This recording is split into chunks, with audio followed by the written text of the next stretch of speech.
On the sixth day of Christmas, namely 90s gave to me. 6 keys of playing, 5 fourth wall break, 4 jinks of wrapping, 3 calls of butter, 2 former husbands, and Santa holding a store hostage. That was pretty good. Somehow I still almost forgot that 5 is done differently. It just reminded us. All right. Welcome to Namely 90s.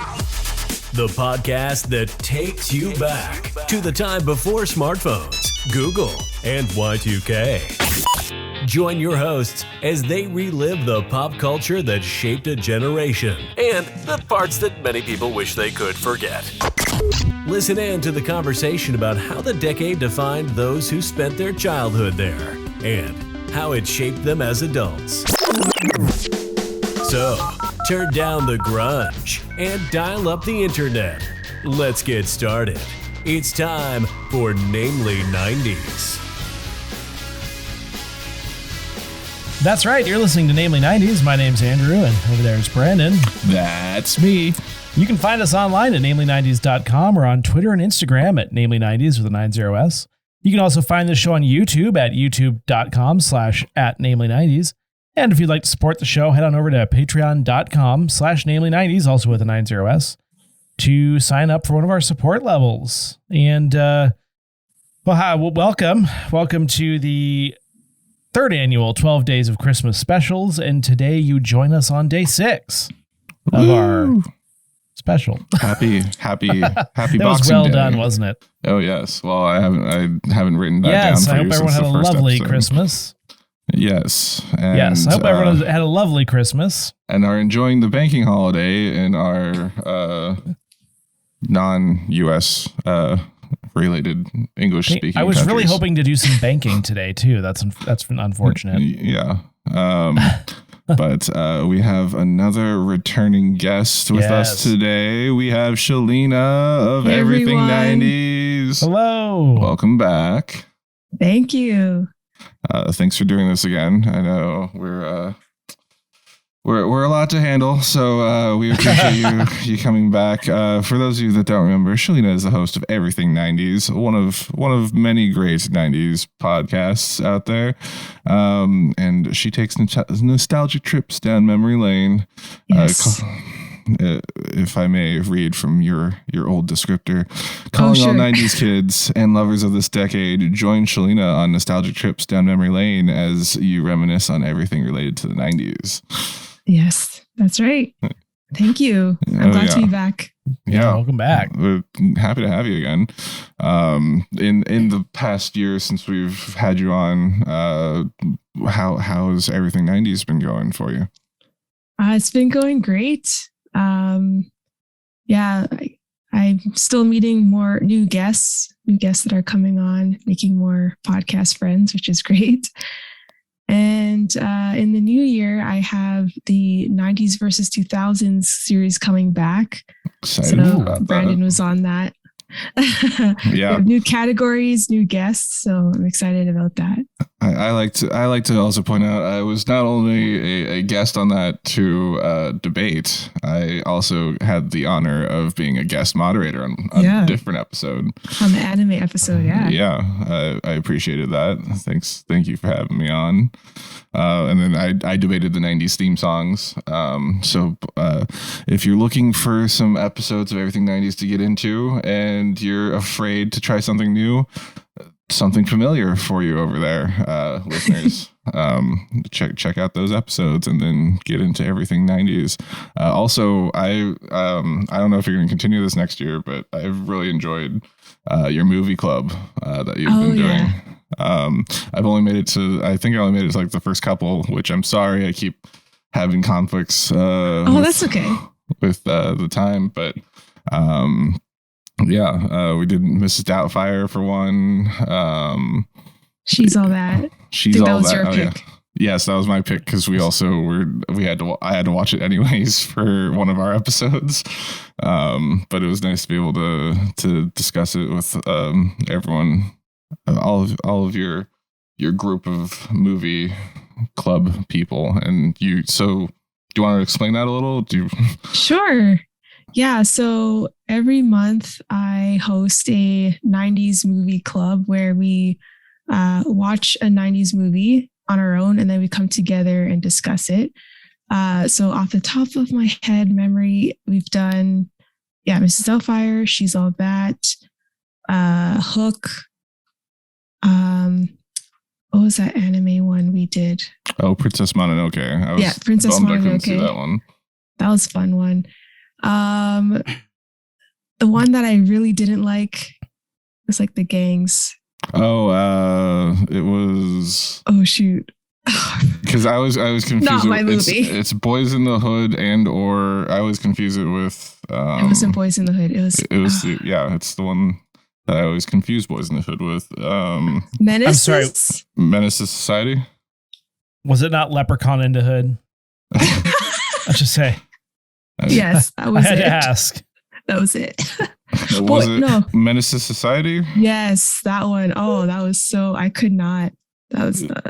Yeah, that was a heavy one. I think that was like your second or third pick, or not your pick, but you let the people that join you kind of, you spin the wheel, and whoever gets picked gets to pick the next movie. That's right. Yeah.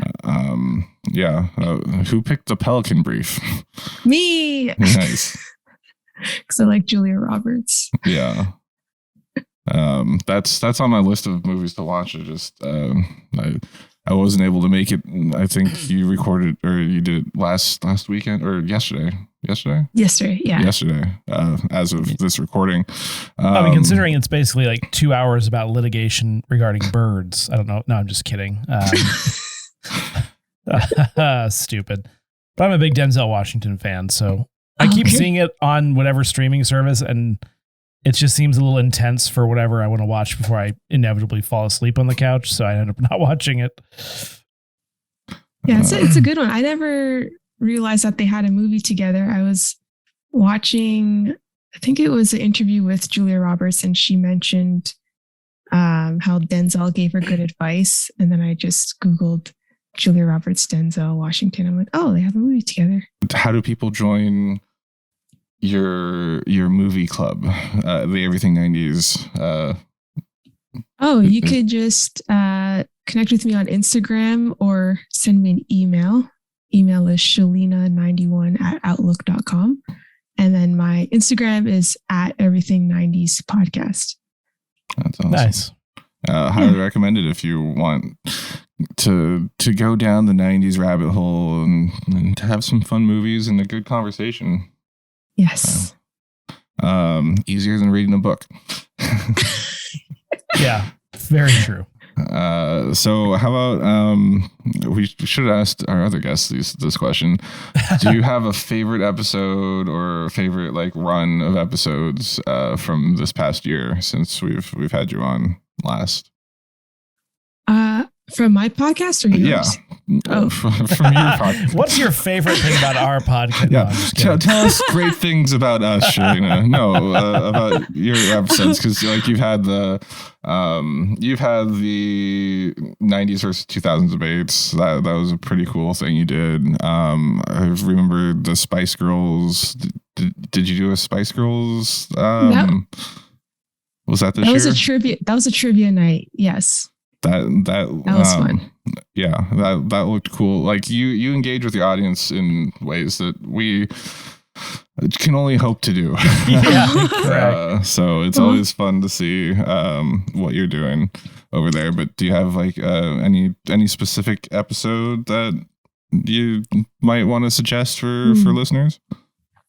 I think my favorite episode to date would have to be the Mariah Carey episode. I reviewed her CD or album Butterfly. I feel like because I think that was my first episode where I got to like do a deep dive on one of my favorite artists' music. And the guest I had on, she was amazing. And I really liked the collab episode I did with the Most Millennial podcast. I think that's their name. Yes. There's so many podcasts. There's quite a few podcasts that have like millennial in it. Mm-hmm. So sometimes Yeah. I confuse them. But that one was fun. I got to share a little bit. We talked about music as well, and I got to share a little bit about my childhood in that one. I don't really get too personal in my episodes, but that one I kind of did. So that was cool. And yes, the Most Millennial podcast, that was the episode before your Mariah Carey one. Yes. If I remember correctly. Yes. Yeah. Butterfly, great album. Yes. Great insect as well. It's Yes. one of those that does a full metamorphosis. Yes. And then I think during Halloween, if I remember correctly, you did. Oh, how did I forget about that? Yes. You did a whole Goosebumps series. That was fun. R.L. Stein's books. Oh, okay. Yes. I feel like Andrew read those more than I did, but Yeah, I did. We did definitely have those growing up. Good books. Good books. oh yeah, Which is weird. Like, why don't I like the horror genre if I read those books as a kid? that's a good point. Like, I loved Are You Afraid of the Dark as a kid, and now I am afraid of the dark. Is there a cause and effect? I don't know. There are night lights everywhere. Yeah, that's actually no. But you know, we were talking with Scott on 2 episodes ago of New Horror Express, how we're just giant babies when it comes to horror. Yeah, but Same. I do. There's some good 90s ones, thriller horror. Anyway, yeah. Did we ask you where we can find your podcast? I think you said your Instagram already, but just throw out all your socials and everything. Sure. Before we get into the episode. So you can find my podcast, Everything 90s Podcast, on Spotify, Apple, Google Podcasts, Anchor. Just go on Google, search Everything 90s Podcast, and it'll pop up. And I'm trying out the YouTube thing. I'm still a little shy, showing my face, but right now it's just B-roll videos. But who knows, in the new year you might see my face on YouTube. Brandon and I once had a contest to see who could get the most YouTube subscribers in a year, and I did like nothing because I didn't know what to make videos on. And then he did a wine series, which actually, Ooh. Yeah. How many subscribers did you end up with? I mean, that year it was that like 70. Year, I thought I got over 100. Oh, maybe, yeah. It might have been 70, might have been 80, somewhere between 70 and 80. But currently, I just hit over 300, and I haven't been active in over a year. So, you want to hear something embarrassing? I just discovered. Well, maybe this is embarrassing for him or for me. I don't know who. I discovered Mr. Beast like a week ago.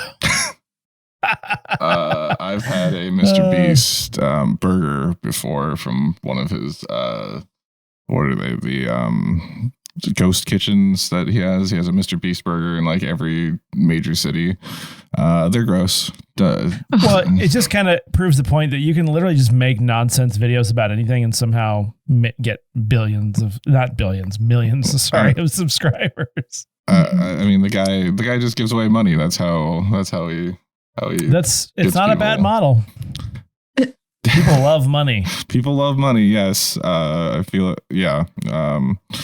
I don't know much about the guy. I don't watch a lot of his videos, but I just know that his Mr. Beast burgers quality control doesn't exist if you have ghost kitchens running out of other people's kitchens. Yeah, you wouldn't think. Yeah. Anyway, sorry, I was a bit of a. I had to embarrass myself a little bit. I'm so not YouTube savvy. It's ridiculous. It's all good. I like YouTube. Well, here's the thing. Andrew's the one that suggested that we do video for Namely 90s. No, well, here's what I don't like about YouTube. Video.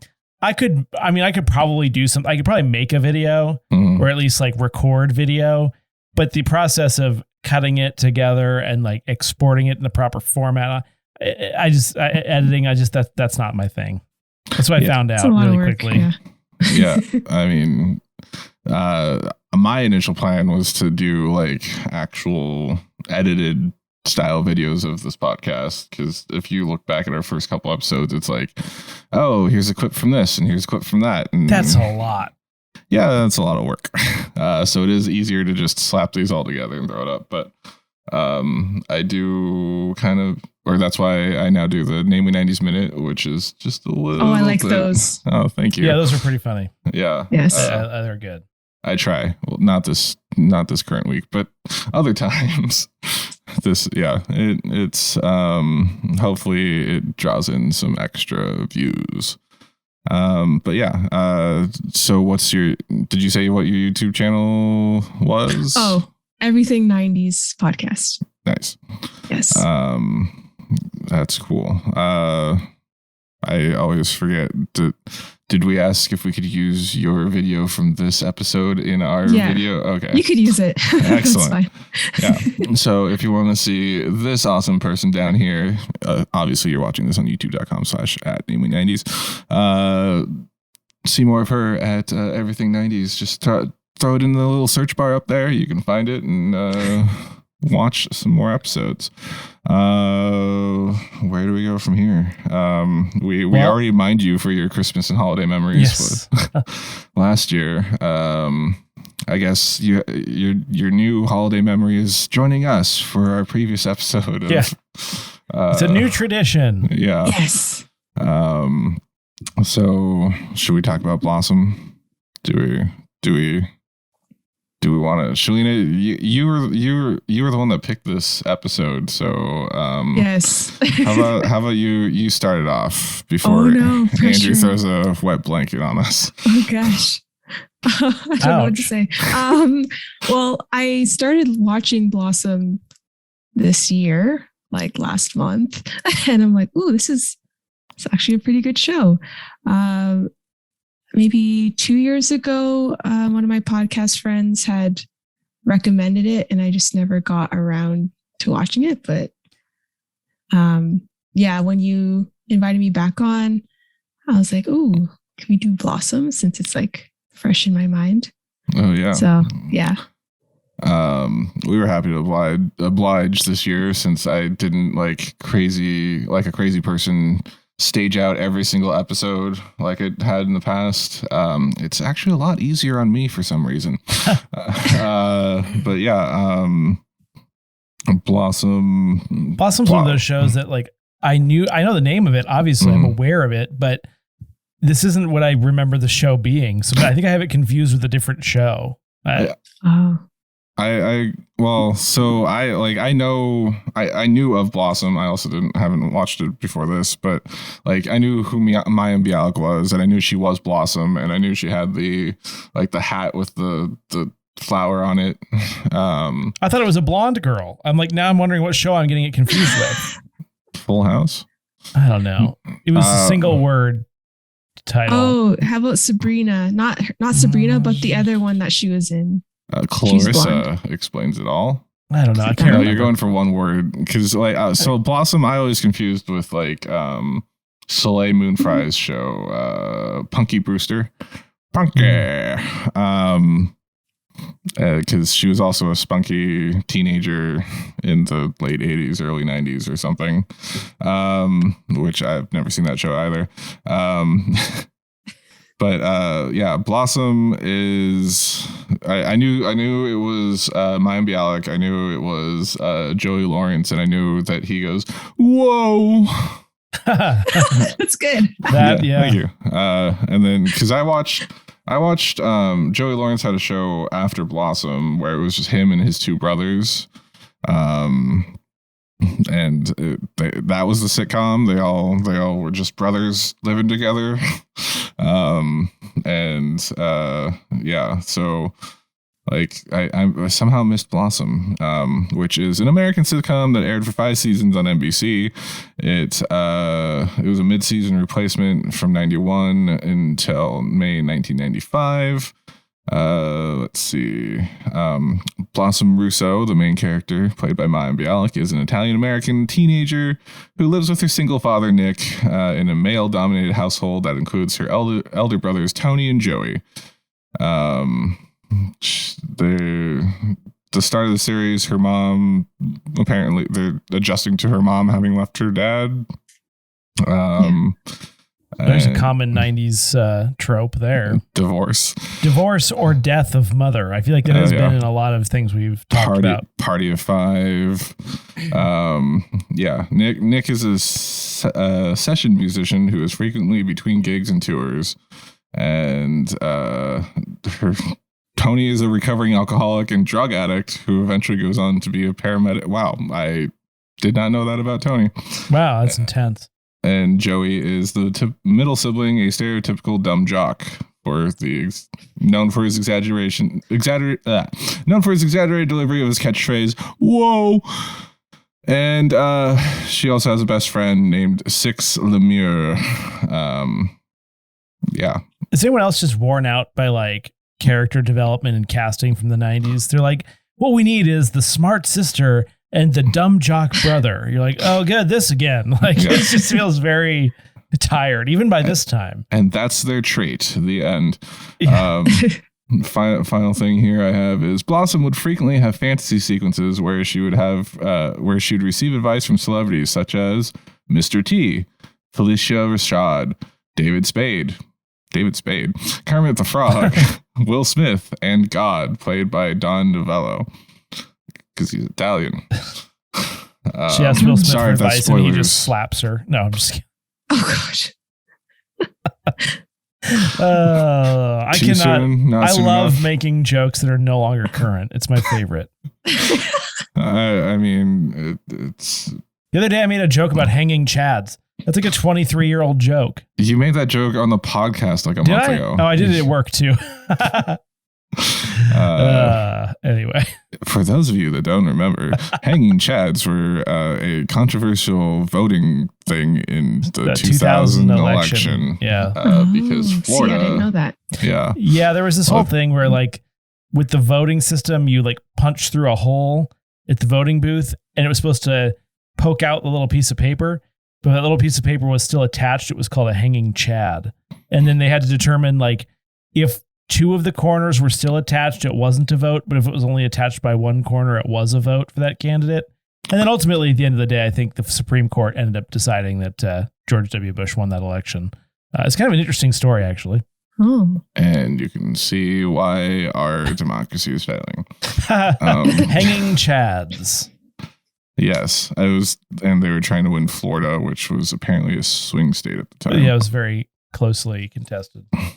But yeah, I feel like I've seen an episode of Blossom before, because that whole, like, may have been this episode, like, because that kitchen's familiar. Her grandfather's there, which I don't remember if was that he lives with them during the whole series, right?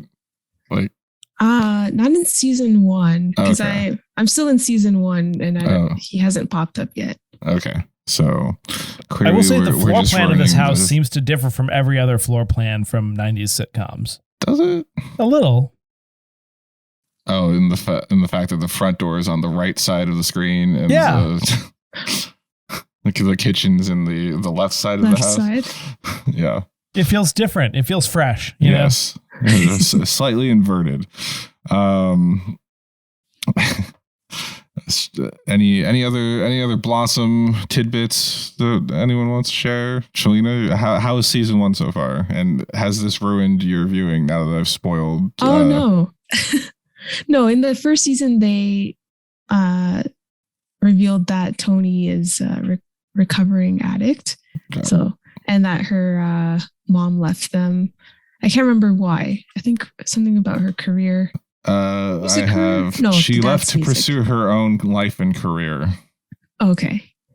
Yeah. Yeah, but I don't remember what she does. Neither do I. Yeah. But yeah, so far I've been enjoying it. It's good. She's nice. A good actress. Oh, Mayim Bialik? Yes, yeah. She plays a mean Alex Trebek, so. And she has like 2 PhDs, I think.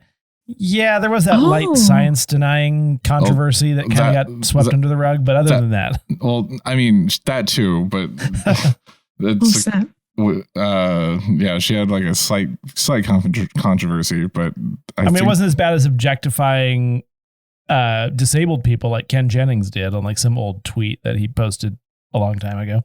But she also has 2 PhDs in science STEM fields, I'm pretty sure. Well, that's good. Nice. From what I can remember. Because she wrote a book on like physics for dummies. Because I remember her kind of promoting that a couple years ago. She should write a book called sorry. Science Denying for Dummies. No. I was gonna say, oh my gosh, I'm so sorry. Bazinga for Dummies. No, Dumb Sitcoms for Physicists. That was the book she wrote. I'm sorry. If I said it quickly, it would have been funny, but now I just look like an idiot.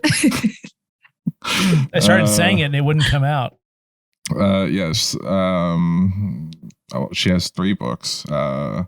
One is called Beyond the Sling, which is about attachment parenting. That's what it was. It was something about like breastfeeding that she got weird about. Oh man, you want to get people fired up? Start talking about breastfeeding. Boy, it's a hot button issue. As a man, either way, I'm just saying in general. You mention it, it just becomes. It doesn't matter what your opinion is of any type. It's just going to spawn some sort of a debate.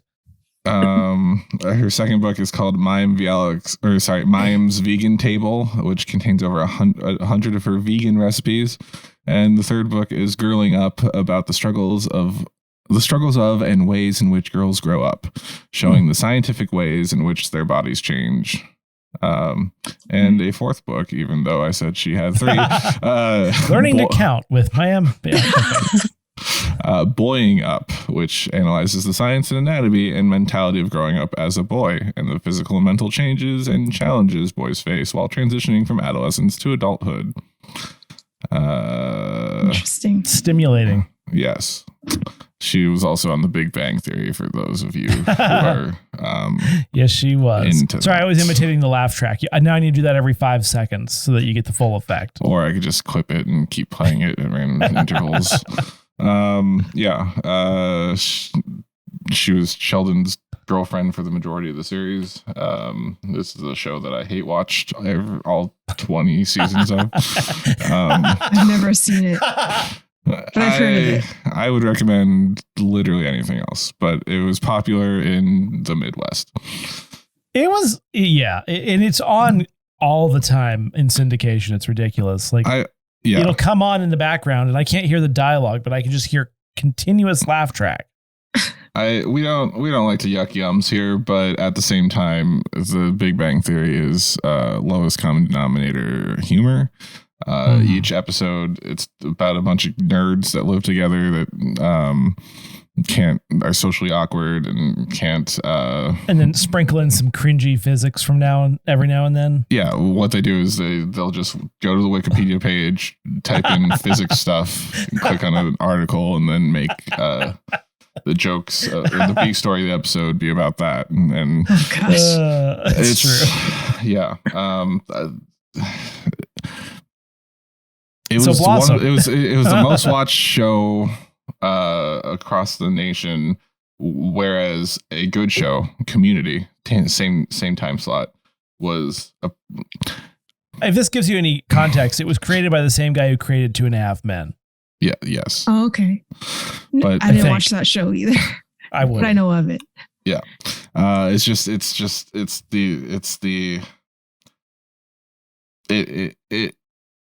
It makes socially awkward nerds the punchline instead of like, I don't know, being accepting and whatever, because that's what we should be doing.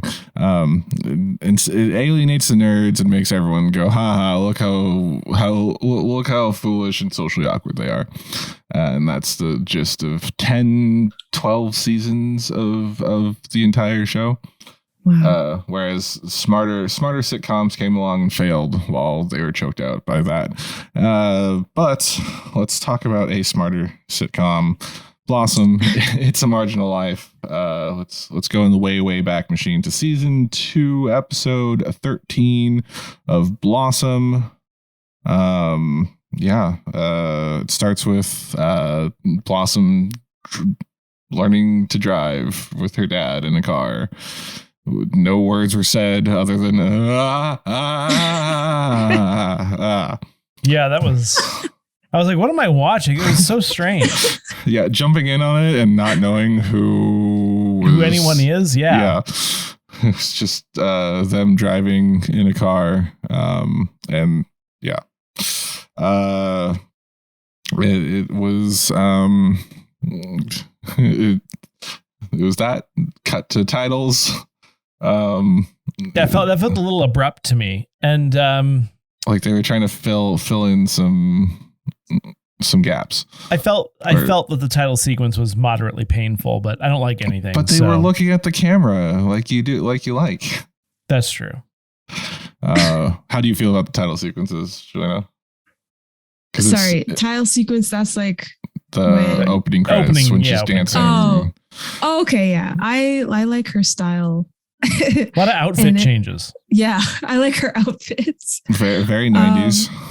When I first watched the show, in season 1 is slightly different, but she's still dancing.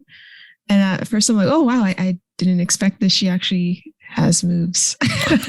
So I have an answer to that. Since it was a mid-season replacement, they originally for the pilots they had a different song for that she was dancing to for the opening credits, and then I don't know, either they didn't get the rights to the song or they thought, oh, we should put in the new song that they used for the episodes going forward. They didn't reshoot her dancing sequence until season 2 is what I read. Okay. So they tried their best to sync it up. They did good. Yeah. She's on beat. Yeah. Yeah. Which is surprising for the Italian American stereotypes represented in this. No.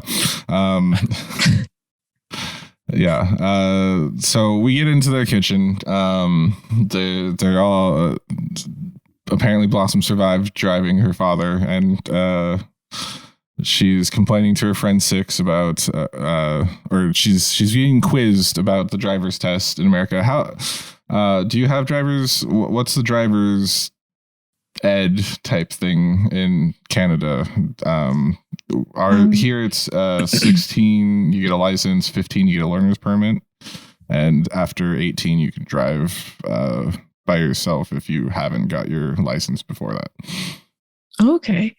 Well, in Canada it depends on which province you're in. So I'm in the province of Ontario, and you get it in 3 steps. So first is your G1, that's a written test.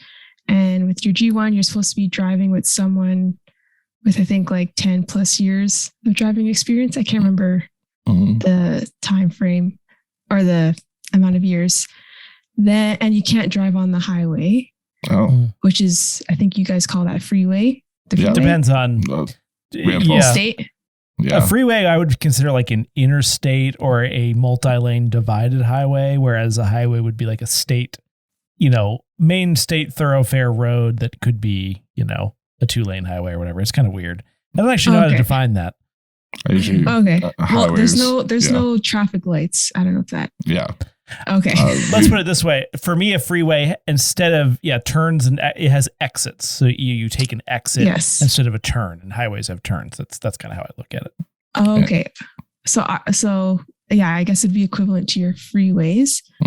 G2 is a driven test. That one you could drive by yourself, but I don't think you could be on the road. I think like after sunset or something like that. I can't remember. That one, I think you could have 1 passenger. It's been a while. Yeah, we had something like that. There was after we got our licenses, or right around, there was some stepped up process where like you could have a certain amount of passengers at a certain age and that kind of thing. Yeah. Yes. And then your final, which is your G, that one's a driven test as well. And then once you pass that, you don't have to do any more testing. So that's like your full license. Okay. So there's multiple driven tests then? 2. Yeah. So one and the written. First one's a written. Okay. Yeah. And it's okay. That's cool. That's interesting because for us to get the license at that young age, it's you get the learner's permit. You don't have to take a test to get that, and then the license. I thought there was a written test for that. For the learner's permit? I don't recall. What about when do you have to wrestle the moose with your bare hands? No, I'm just kidding. It was a Canada joke. Yeah. Meanwhile, in America, they make you assemble an assault rifle before you get your license. I think that's probably. These are satirical jokes about our countries. Yes. They hand you a handgun as you get the license. They're like, here, assemble this. No.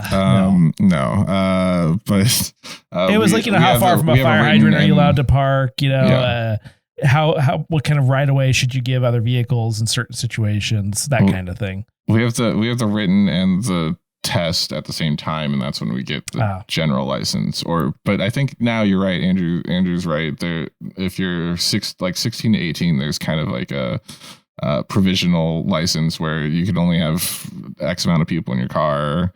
Yeah, and drive, like you have a curfew, etc. I remember when I took my test, people were literally, because you had to take it in the licensing office, and they were literally walking around from desk to desk, like talking to each other and helping each other take the test, and no one, like the attendant didn't say anything. It was very strange. I had to retake the test when I moved to California because each state, probably like if you move to a different province, you have to get a new license. I don't know. I assume so. I've only lived in one province my whole life, but I know you have to change your license plate. Oh, So I'm assuming you're get a new license. Well. Yeah. So when I moved to California, I had to get a new license, and it was just I had to take a written exam again, but it was on like a computer, and like one guy just had his book out like in front of him as he was answering the questions. I'm like, you're like, wait, really? This is open book? Yeah. And the question I got wrong was about smoking inside the car. Like, if you have an infant in the car, is it legal to smoke? And I was like, what? Absolutely. I'm like, it was a yes or no question. I'm like, well, it's America, so I assume it's legal to smoke in your own car, even if you were stupid enough to have a child in there. I like that all the materials in question seems to have originated in like the early 70s. Like you get these videos, it's got like the real kind of shaky video quality and like kind of that audio that randomly goes off pitch. And it's like, so you're taking your driver's test, and they show like, a 1991 Crown Victoria that's like the average stopping distance of a car is 900 yards. And you're like, yeah, maybe in like 1973. Oh yeah, because of the brakes. Yeah. Please stop 15 semi trucks, or leave a gap for 15 semi trucks between you and the car in front of you. Speaking of dated references, who's hotter, Jason Priestley or Luke Perry? I don't know if I know who those people have. Either or both of those people overdosed and died? Luke Perry died, but that's because he had a heart attack. Luke Perry and Jason Priestley, they were the two main characters from Beverly Hills 90210. Oh, yeah. That's right. So Jason plays Brandon, the brother of what's her face? Shannon Doherty's character. We watched an episode the first year. One episode. And then Luke Perry's the cool rebel guy. Who is he in Riverdale? Is he the dad? He was Archie's dad in Riverdale. I know him. Okay. Yeah. He's the one that died.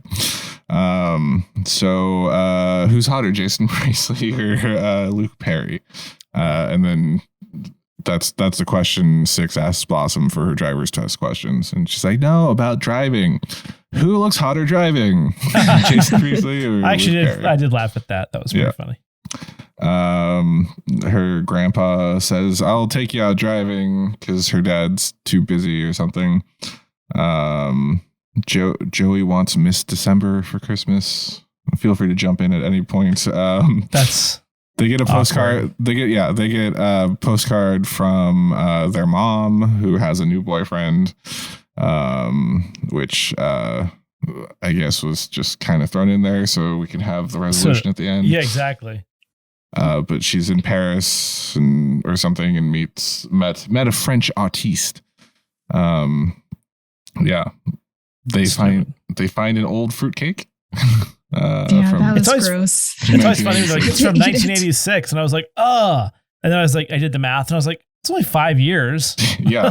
I was thinking, I like when they make references to old things, Yeah. I always thought, like, for an example, the song Hotel California, they say they haven't had this spirit here since 1969. And I was like, wow, that's a long time ago. I'm like, that's like 4 years before the song was written. That's a good point. But then, of course, it tasted okay. But as we learned on the Good Eats episode from last year, the point of fruitcake is to like preserve it with alcohol so that it can last a long time or something. Or like that's where it originated from. Are you a fruitcake fan, Shaleena? No, I am not. I like Same. black cake. I don't know if you guys. I'm not familiar with that. So it's mostly popular like in Caribbean households. Definitely in Jamaica. It's a cake that we eat at Christmas. What's in it? I know like the main ingredient is rum. Also called rum cake. Any recipe that begins with the ingredient rum would be. It's kind of it looks like kind of a chocolate rum cake. Yeah, but it's not chocolatey. It's kind of hard to explain. But yeah, interesting. That over fruitcake for me. I'll have to look into that this Christmas. That sounds interesting. It's on Etsy. It's labeled as Jamaican fruitcake. It also appears to be a book by Charmaine Wilkerson, which has a lot of reviews and is rated quite well. Oh, I don't know about that book. Okay. It's a thing. Yeah, it's got 4.5 stars with 11,000 ratings on the old Amazon. Oh. Two estranged siblings delve into their mother's hidden past and how it all connects to her traditional Caribbean black cake. Oh, that's interesting. Maybe a read for anyway. And it's in development as a Hulu original series. Who knew all this was happening? Is it coming out? Yeah.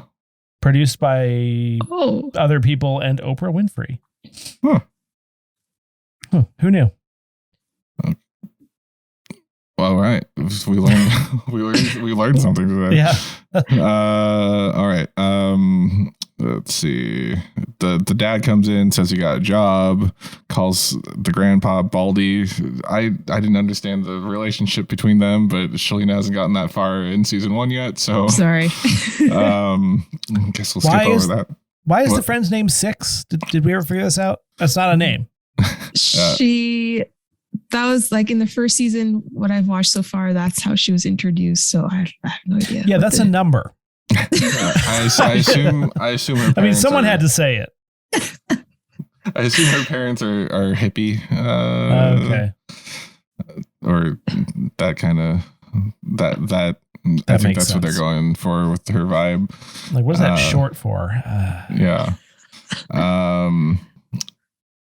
So her dad got a job playing synthesizers and then shoos them all off and then gets a call saying that they're on strike. I didn't get this joke about the synthesizers because people still play the synthesizer. They don't play themselves. True, but I assume it was like a commentary on how in the 80s everything got all synth and synth wavy. Yeah, but like that didn't take musicians' jobs away. They just had to then learn to play a different instrument, which is essentially just a keyboard. True. And you can make synthetic sounds with Bad joke.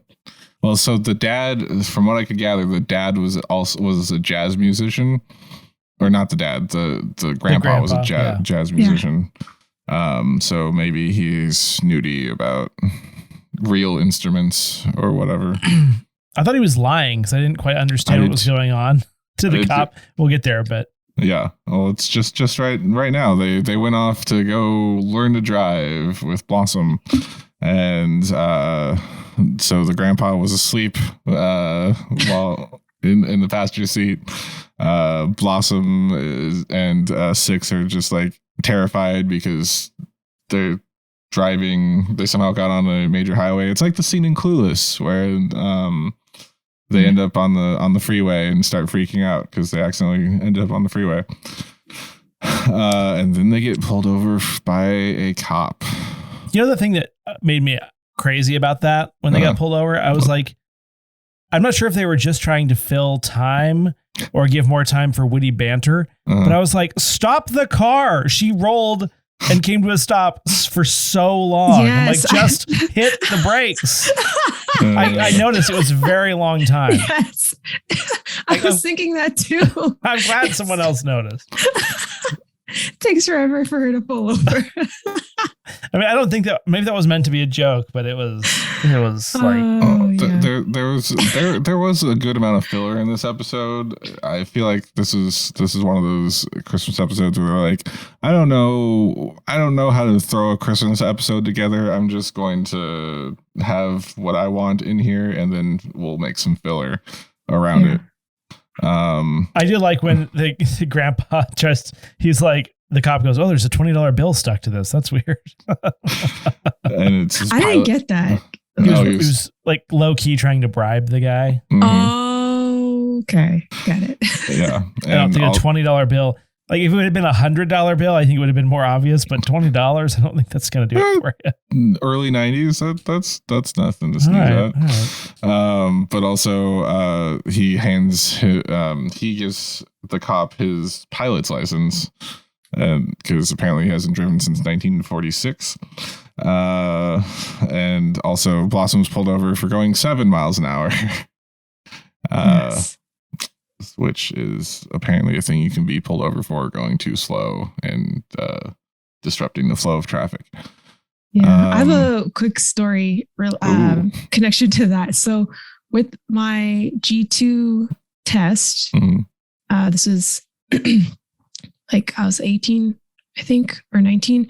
I passed, but then the person that was testing me, they're like, you drive way too slow. Like, I wasn't going to pass you, but I'll pass you because you're very like cautious, but you're just too cautious. And you could actually get pulled over for driving too slow. And I'm like, okay, thank you. I will drive faster. Yeah, I mean, it's technically true. So this guy was born I would estimate the grandpa was born in 1916. That's crazy. Oh, wow. He looks 75, didn't he? Yeah. Based on, his age and when he last drove. And so he was probably in the war. Wow. Oh, yeah. I'm now creating more backstory for these people that doesn't exist. Well, now, yeah, you're going to flood Shaleena with your fake backstory, and then she's going to get to season 2 when they introduce the grandpa and be like, wait, this is different. All right. So that scene is over. We get to them decorating the tree. No, the grandpa has to drive instead and then backs into the cop car. Yes. And they just never reference back to that. They just cut back to the house. Exactly.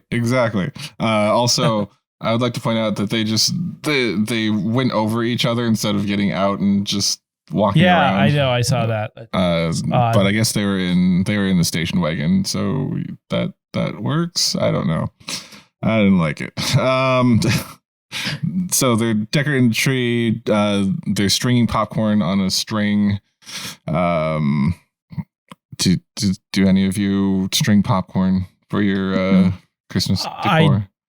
I don't. Yeah. I don't either. No. But this is like I'm surprised I didn't notice this in the last 2 seasons or 2 years that we did this. But why is everyone decorating on Christmas Eve?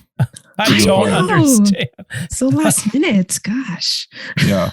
Also, to that point, the dad was going to have a job for Christmas Eve and somehow still have money to buy presents and do everything, and also Christmas. And also not lose the house for a day's work. He made like $46 that day. Yeah, so they're I don't even remember how this scene resolves, because the next thing I know, they're at the mall. Well, as usual, no one has bought their gifts yet. So they have to figure out how to get gifts. Yep. Mm-hmm. This happened last year with the Family Matters episode. Really everything. Yeah. Just the episode before last we watched. No, what was the show? Yeah, Moesha, same. Moesha, no one had any presents purchased day before Christmas. It was just how it goes, I guess. So they're at the mall. What happens? They Joey hear music. Yes, they hear music. I was gonna say Joey objectifies a lingerie wearing mannequin. Yes, with no head. That was cringe. It was gross, but I thought the joke actually was kind of funny. Because that's not my opinion, but I thought the way it was written was kind of funny. I mean, obviously, obviously Six is into Joey, I assume. Yes, probably. Because she's like, "Oh, you want to see me wearing that?" He's like, "No, I just want to see the mannequin naked."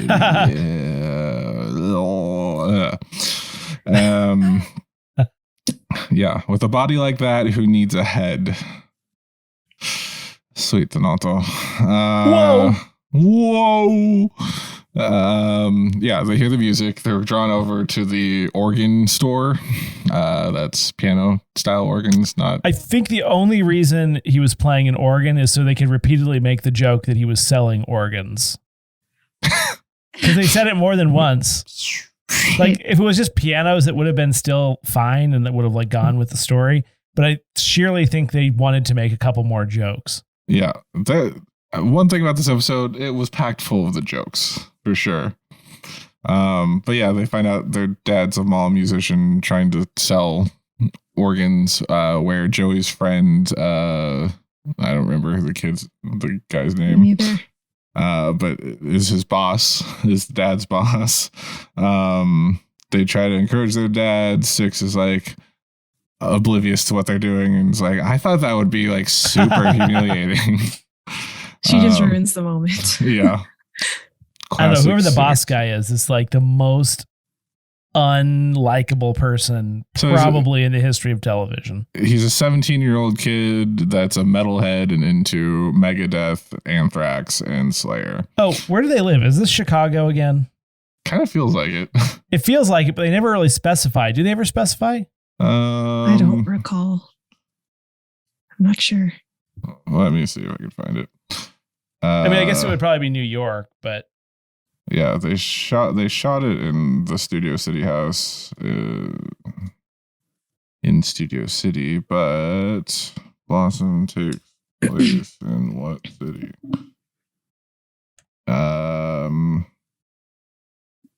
Maybe they never say.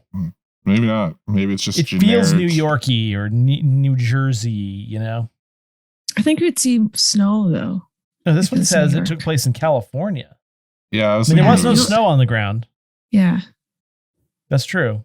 Yeah, and they seem like a very California because his dad is a musician. True. Well, so they shot in Studio City. This is the greater LA area, according to this forum post from 2005. I guess that's where. Where we have to believe it. Yeah. Remember forums? Yes, I do. Let's see. All right. They're back at the house. They've cheered up their dad, sort of. They do the tree gag. I thought that was the best joke of the episode. It's working, it's not working thing? Yes. Oh, yeah. So they plug in the lights on the tree, and they're blinking lights, but Tony asks Joey, "Is it working?" And he's like, "It's working. It's not working. It's working. It's not working." Every time Tony would look back, it's not working because the lights were blinking. And then also, of course, they didn't defrost the turkey. Classic holiday trope. Mm-hmm. And so they throw it in the microwave. Nuke it. Yikes. Yeah. They didn't even season it.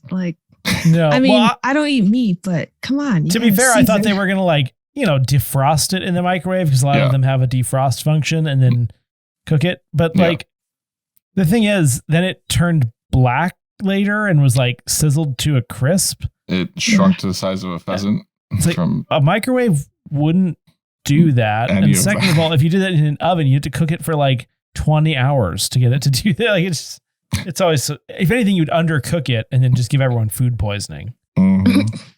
And while this is happening, the tree catches fire because they clearly overloaded that plug. And after they put out the fire with the fire extinguisher, they're like, "Oh, we could just say we flocked it," which I don't know if people flock their trees anymore, but They really did flock it up. Yeah. No, I don't think people do that anymore. Also, how toxic is that stuff? Yeah, interestingly, in the Moish episode, they were wearing like N95 masks when they were spraying the flocking. Yeah, I was like, wow, that was actually quite smart. Good idea. Yeah, you don't want to inhale that. And Like until it's you want the inside of your lungs to be flocked. I don't think most doctors recommend that. But it's all Christmassy in there. It cuts back to the mall where there's the cheese girl is hitting on the dad, and then that sets off the manager. Did the cheese girl seemed underage, and it made me kind of creeped out. Especially because the dad says, I didn't even pick up on that. Like maybe she was just young, but she felt not old enough, and it was gross. like a teenager working at a mall. Yeah. Yeah.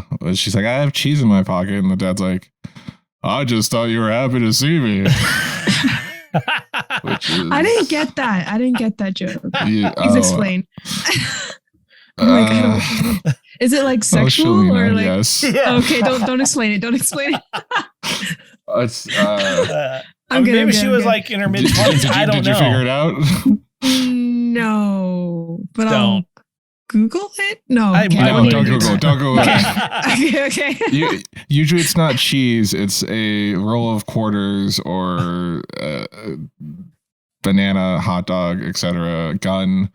Oh, those are just my keys. Or so I'm you know, so lost. Okay. Something phallic.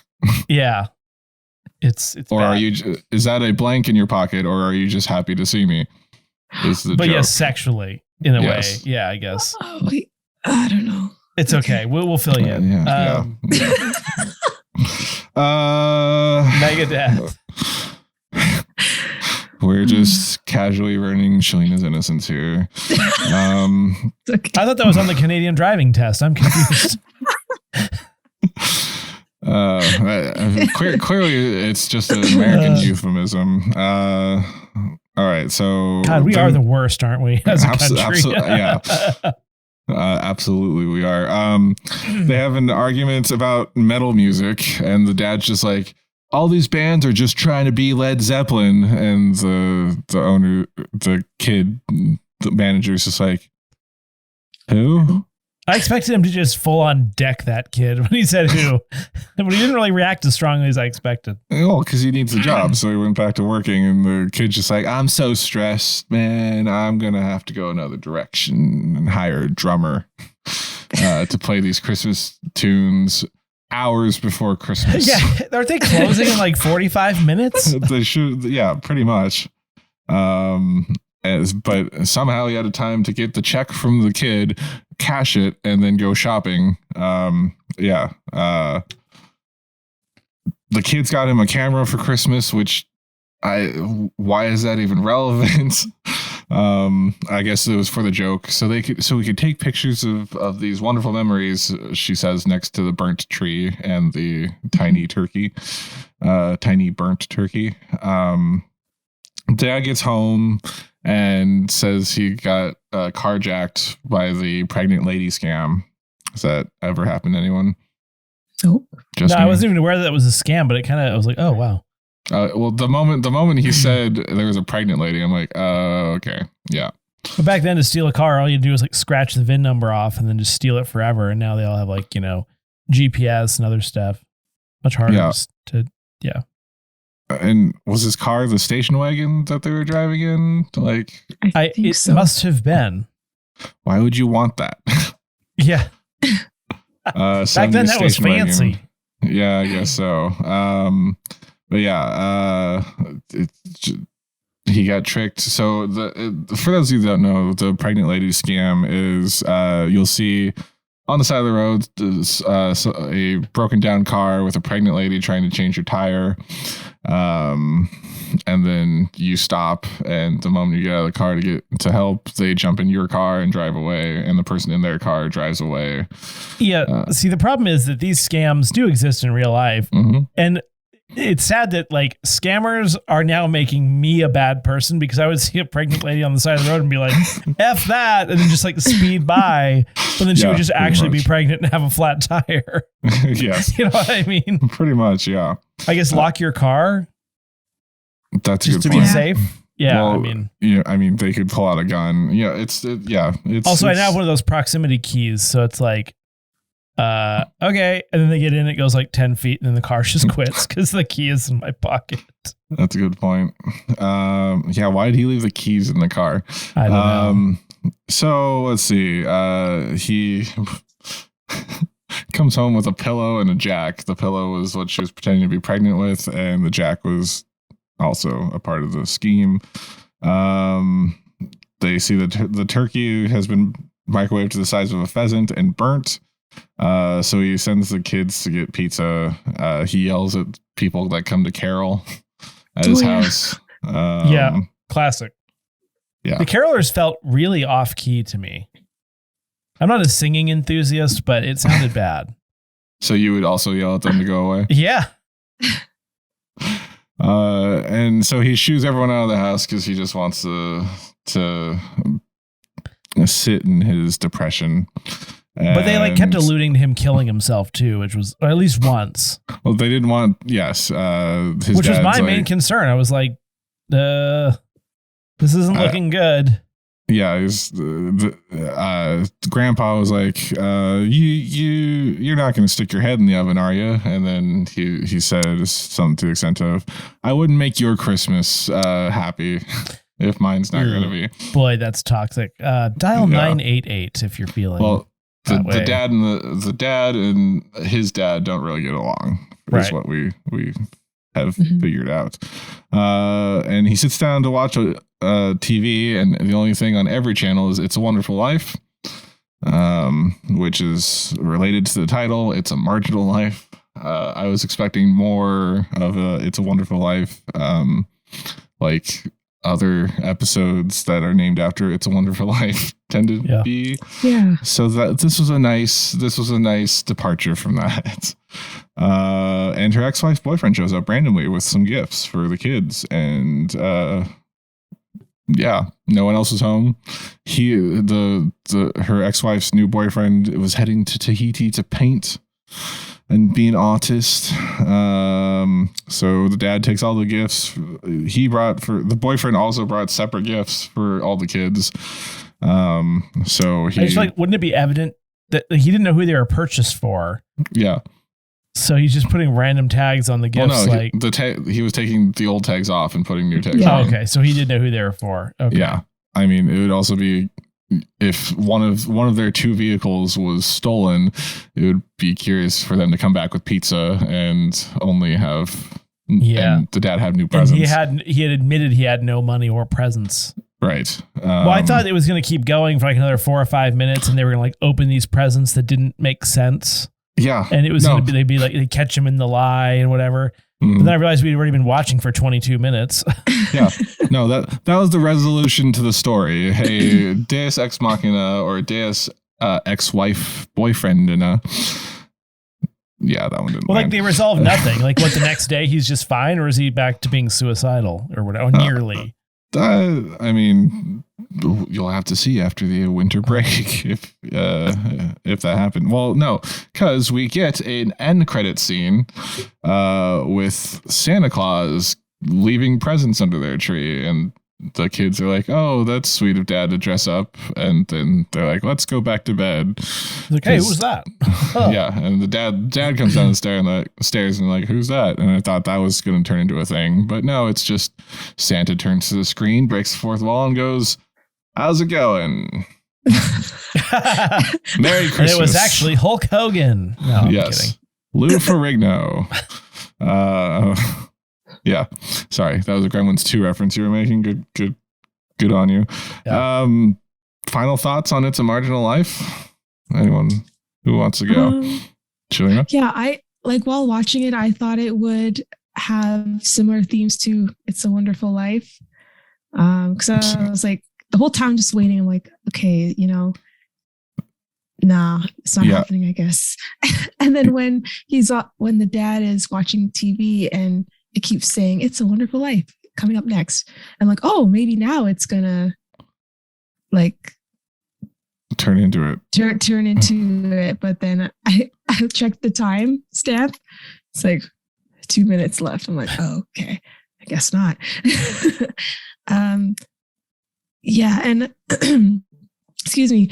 One thing I didn't like that I wrote down was when the dad's moping, he's like, this is the Black Christmas. Mm-hmm. And then it's just like that, using that term black as like a negative thing, mm-hmm. like black sheep, black bald, blacklisted. Yeah, that's kind like, of a... Yeah, I wrote that down too with an oof next to it. Where are we coming down on black comedy? Because I always hear that, but they don't mean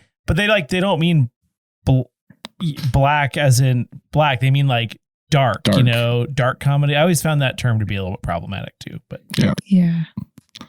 Yeah, that was my only critique.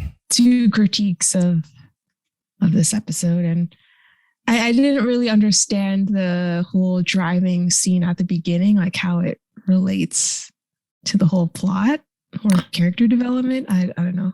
They literally could have included like an extra couple minutes of It's a Wonderful Life. It's the driving had driving scene. No purpose.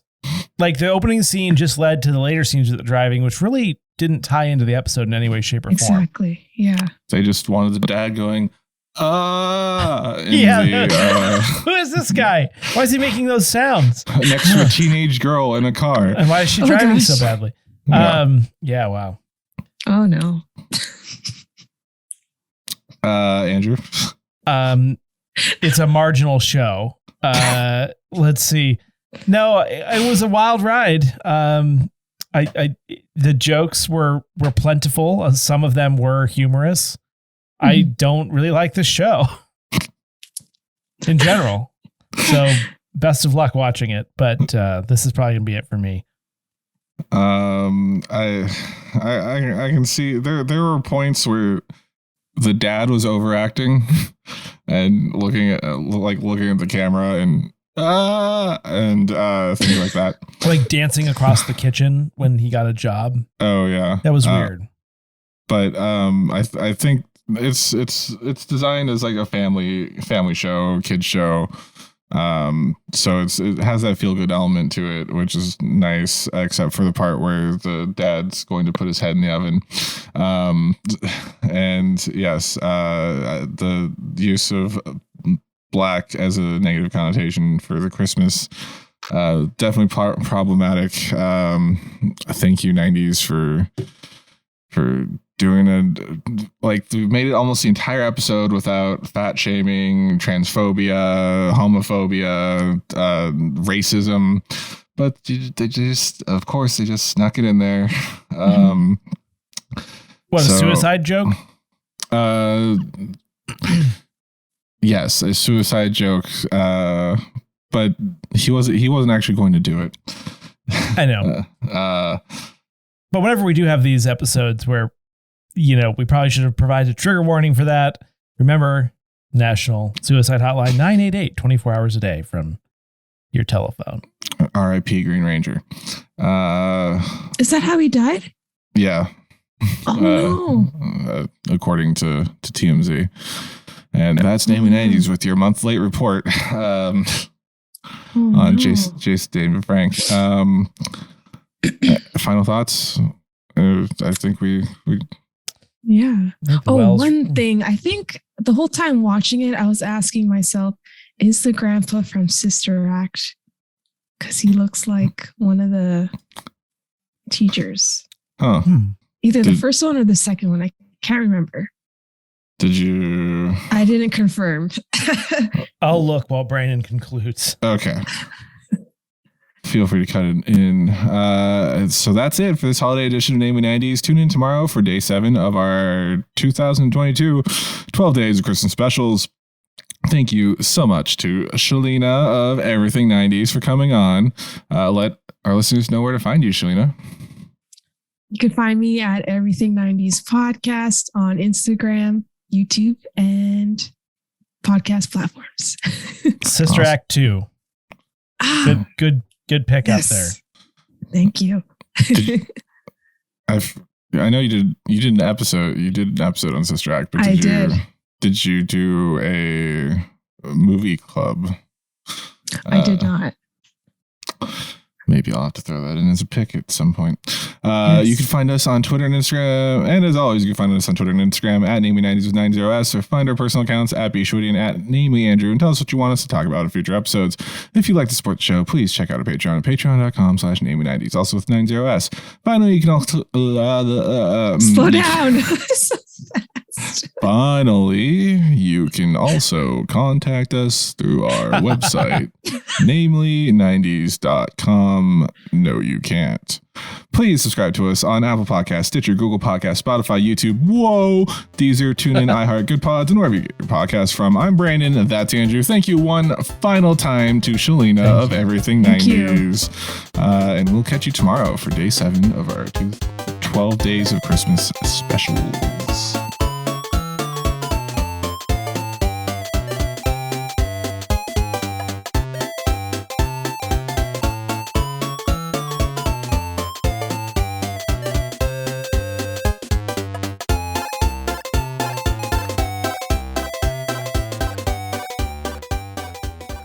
But